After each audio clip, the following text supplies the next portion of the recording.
8h30 ce matin, le tunnel sous Fourvière est fermé à la circulation dans le sens nord-sud et la chaussée est limitée à une voie de circulation dans le sens Lyon-Paris. Très vite, la signalisation est mise en place, mais du fait de l'heure matinale, des bouchons se forment.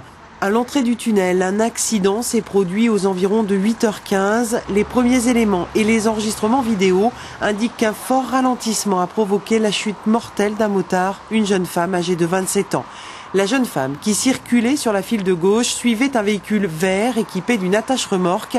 À côté d'elle se trouvait un petit camion transportant des ouvriers. La voiture a freiné. Le motard qui était situé derrière la voiture sur la voie de gauche, dans le sens de progression, a freiné, a touché ou a pas touché, ça l'enquête le dira, le véhicule, puis s'est couché sur le côté droit, là où il y avait donc le fameux utilitaire, le petit camion. Et le camion lui est passé, alors que le camion n'avait pas bougé, il lui est passé dessus. Le conducteur de la 406 de couleur verte qui précédait le motard est ce soir activement recherché. La circulation sous le tunnel a été rétablie en fin de matinée. Kerstin, dans sa classe, ce matin, élève sage-femme, elle a 22 ans, vient d'entamer sa 4e année d'études dans une école qui compte 150 élèves. Kerstin, dans la rue, cet après-midi, à la tête d'un mouvement qui revendique une reconnaissance du diplôme et du statut de sage-femme. Ces élèves manifestants demandent tout simplement les mêmes droits que les autres étudiants.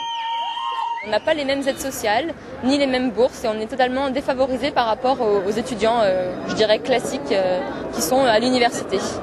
Et dans notre statut étudiant aussi, on a un diplôme d'exercice de sage-femme à la fin de nos études, et pourtant on reste bac plus 0. La formation est financée par la région. Pourtant, l'école a signé une convention avec l'université, et depuis 2001, ces étudiantes et quelques étudiants sages-femmes sont recrutés après une année de médecine. Le master qu'ils réclament leur permettrait d'avoir accès à la recherche et de bénéficier de passerelles professionnelles.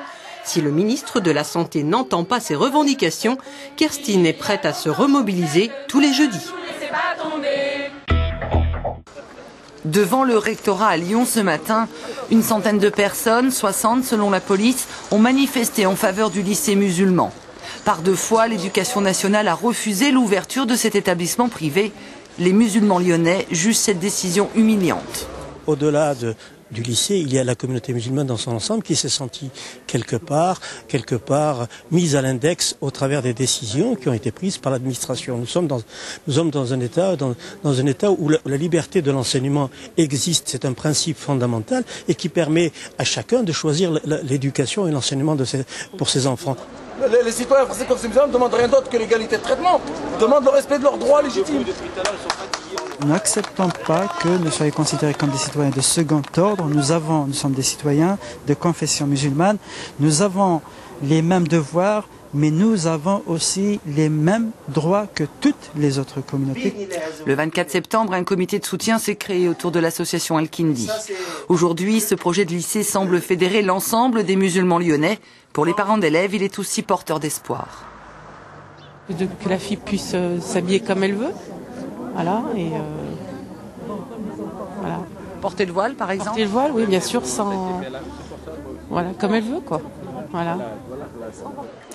La semaine prochaine, le comité de soutien prévoit une nouvelle mobilisation, même si l'ouverture de l'établissement privé musulman est désormais entre les seules mains du ministère de l'Éducation nationale.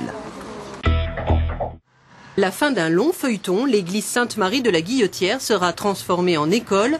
Le diocèse a signé un compromis avec un établissement privé, une solution qui satisfait la mairie de Lyon qui avait projeté de racheter cet édifice des années 60. Pour le sauver de la destruction, le clocher et les vitraux ont permis de classer l'église en bâtiment à préserver. L'idée est venue de là, du bleu du ciel. Une galerie photo de la Croix-Rousse. À longueur d'année, elle reçoit des expositions, mais pendant 2 mois, elle devient le maillon d'un plus vaste projet, de l'individuel au collectif. Au rectangle, on s'agite. 17 photographes seront ici représentés. C'est un des autres maillons de la chaîne. Un peu partout dans Lyon, des lieux prêtent leurs murs aux photos. Un jour dans la rue, un jour à l'école.